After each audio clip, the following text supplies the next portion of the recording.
The real Aileen Wuornos is not a serial killer. I was so lost that I turned into one. When you think of female serial killers, the endlessly serialized Aileen Wuornos probably comes to mind. In fact, a new Netflix documentary about her life just released. But countless other notorious women have committed equally heinous crimes with far less coverage. Welcome to MsMojo, and today we're discussing lesser-known female serial killers whose stories will haunt you. The judge called her a monster that no one sees coming as he sentenced her to life in prison on all 7 counts consecutively. Leonarda Cianciulli, aka the soap maker of Correggio. From 1939 to 1940, the Italian village of Correggio lost 3 residents to serial killer Leonarda Cianciulli. The popular shop owner believed that in order to keep her son safe while he served in the Royal Italian Army during World War II, she needed to make human sacrifices. Sandra starà lontana da qua e Michele farà dei buoni esami. Cosa credi che siano le ossa in fondo? Her first victim, Faustina Setti, was someone she advised about finding a husband. She lured in her second and third victims, Francesca Soavi and Virginia Cacioppo, by claiming she was helping them find jobs. Sa che facessi al posto tuo, cambierei aria. Ti ricordi quella volta che ti ho fatta andare sul lago? Sei diventato un fiore. Sì, ma sono tornata sola. Quella è stata colpa tua. All 3 women consumed a substance-laced drink and were killed with an axe. Cianciulli confessed to using their remains to make soap and tea cakes, which she shared with neighbors and family. Cianciulli was given a 30-year prison sentence with 3 years in a criminal asylum. Ti uccideranno.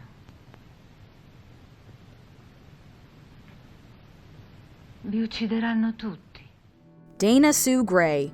Between February and March 1994, former nurse Dana Sue Gray took the lives of 3 elderly women in California and went on shopping sprees with their money, beginning with Norma Davis on February 14th.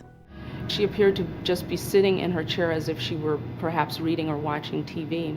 It didn't appear that she had made much of a struggle or had attempted to get up from that chair. Police officers discovered her body 2 days later, and on February 28th, they found June Roberts deceased. Both were strangled in their Canyon Lake homes, a gated residence where Gray owned a house. On March 10th, Gray attacked Dorinda Hawkins at an area antique shop. Fortunately, Hawkins survived and provided authorities with crucial details. She told investigators that a blonde woman came into her antique shop to ask about framing. When she led the customer into the back to show her some samples, the woman suddenly attacked her from behind. Police apprehended Gray on March 17th, unaware that she'd already killed another victim, Dora Beebe, just hours before. Gray pleaded guilty in 1998 and was sentenced to life with no possibility of parole. When I think of Dana Sue Gray, the first thing that comes to mind, for me anyway, is evil. It's just evil. Velma Barfield. In 1949, North Carolina native Margie Velma Bullard left her troubled home life to wed Thomas Burke, with whom she had 2 children. After he died in a house fire in April 1969, the widow married Jennings Barfield in 1970, barely a year before he died in March 1971. No one pays very much attention. He had been ill for a long time. It was obviously natural causes, and Velma is just now a widow. In fact, now twice widowed. Using arsenic and rat poison, Velma murdered 2 elderly patients in her care, Dolly Edwards and John Henry Lee, in 1977. Barfield preys on the weak and the old and the innocent, and this tells me that she is a predator. She looks out for people's vulnerabilities and she exploits them. Despite confessing to killing Edwards and Lee in 1977 and her mother in 1974, she was only charged with the 1978 murder of her boyfriend, Roland Stewart Taylor. At age 52, Velma Barfield, by then dubbed the Death Row Granny, died by lethal injection in 1984. Today, if it were possible, I wish that I could take every bit of hurt on myself. Enriqueta Martí, aka the Vampire of Barcelona. For over 20 years, Barcelona, Spain had a prolific serial killer claiming the lives of at least 12 youths, though more are suspected. Enriqueta Martí worked as a nanny and witch doctor and owned a brothel catering to wealthy clients. She lured and kidnapped young victims, forcing them into sex work, and using their remains to create remedies for incurable diseases and elixirs to extend one's life. Martí's reign of terror ended in February 1912, after she abducted Teresita Guitart Congost, and a neighbor alerted police. After her arrest, they discovered blood-stained clothing and human remains on her various properties. In May 1913, Martí was killed by other inmates at the Reina Amalia prison. She never went to trial for her crimes. Llegeixi i sabrà qui és de veritat l'Enriqueta Martí. La Vampire de Barcelona. Vickie Dawn Jackson. In a span of 3 months, from December 2000 to February 2001, Nocona General Hospital in Texas had an alarming number of elderly patients die under its care. They and their staff are there to help people, and the idea that they would have somebody in their ranks killing somebody, I think, was the very last thing they thought of. At the same time, administrators noted several missing vials of the paralytic Mivacron. During their investigation into over 20 deaths, authorities soon zeroed in on Vickie Dawn Jackson because she was often the last nurse reported to be in the victims' rooms. They were my husband's patients. All of them? All of them. When police searched her home, they found a discarded syringe in her trash, which was positive for Mivacron. Facing 10 capital murder charges, Jackson entered a plea of no contest and was sentenced to life in prison. Things may have turned out very differently for Vickie had she maintained a therapeutic relationship with the healthcare provider and taken medication. Jeanne Weber, aka the Ogress of Goutte d'Or. In 1906, French serial killer Jeanne Weber, who earned the nickname of the Ogress of Goutte d'Or, was accused of the murders of 8 children, including 3 of her own, and several nieces and nephews. But because she was so influential, because she was rubbing elbows with all the upper echelon, she was given a mere slap on the wrist, a mere $300 fine. Despite visible bruising on their necks, medical professionals attributed the deaths to natural causes. She was ultimately acquitted of these crimes. Just a year later, Weber, using a different name, was apprehended and released again after another youth perished under her care. In October 1908, she claimed her 10th and final victim, the son of an innkeeper. One thing, more than anything else, made her secret slayings possible. Power. Months later, Weber was declared insane. She lived out the rest of her days in a psychiatric hospital until passing away in 1918. Darya Nikolayevna Saltykova, aka the Salty Chicha. Often compared to Hungary's notorious Blood Countess Erzsébet Báthory, Darya Nikolayevna Saltykova was suspected of committing up to 138 murders. The Russian noblewoman regularly subjected her predominantly female servants to physical abuse, which ended in their demise. And that would still make her one of the most prolific serial killers in the history of the world. After years of getting away with murder, Saltykova was finally arrested in 1762 and later convicted of killing 38 serfs. Her many accomplices were also punished. Under the rule of Empress Catherine II, aka Catherine the Great, Saltykova was publicly humiliated in 1768. She was sent to serve her life sentence in Moscow's Ivanovsky convent until she died in 1801. Those stories tell us who we are as people and what our dark side is. Rita Mays.